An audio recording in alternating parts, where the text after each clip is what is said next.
রাজনীতির বাইরে আমরা কেউ না।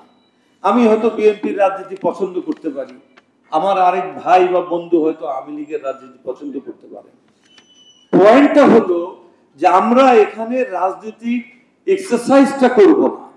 আমরা আমাদের এপিসিসিতে যখন বসবো, আমাদের ট্রেড বডির সমস্যা সমাধান এবং ফিউচার প্রজেকশন নিয়ে আমরা কাজ করব।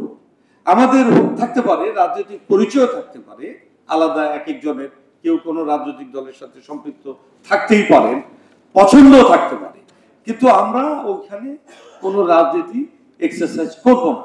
বিগত দিনে এই জিনিসটা অনুপস্থিত ছিল, সে কারণে কিন্তু আমরা আন্দোলনে আসছি। আমাদের সাথে ভিন্ন রাজনীতির ভিন্ন ধারার আরো অনেকেও কিন্তু সম্পৃক্ত ছিলেন আমাদের যে দীর্ঘ আন্দোলন, 9-10 মাসের আন্দোলন।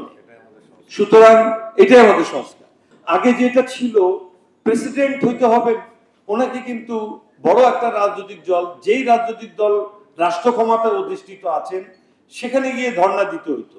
উনি কিন্তু জেনারেল বডির কাছে যেতেন না উনি, কারণ ওনার জেনারেল বডির কাছে ওনার পাওয়ারটা নাই।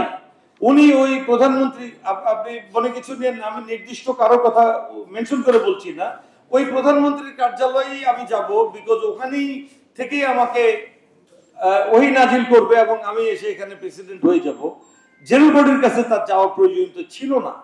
এখন আমরা যে সংস্কারগুলি করেছি এর ভিতরে এক নম্বরই আছে, আপনি নির্বাচন করবেন, আপনি জেনারেল বডির কাছে আপনি যাবেন, জেনারেল বডি ভোট দিবে, আপনি যেটাকে আমরা বলি সরাসরি ভোট।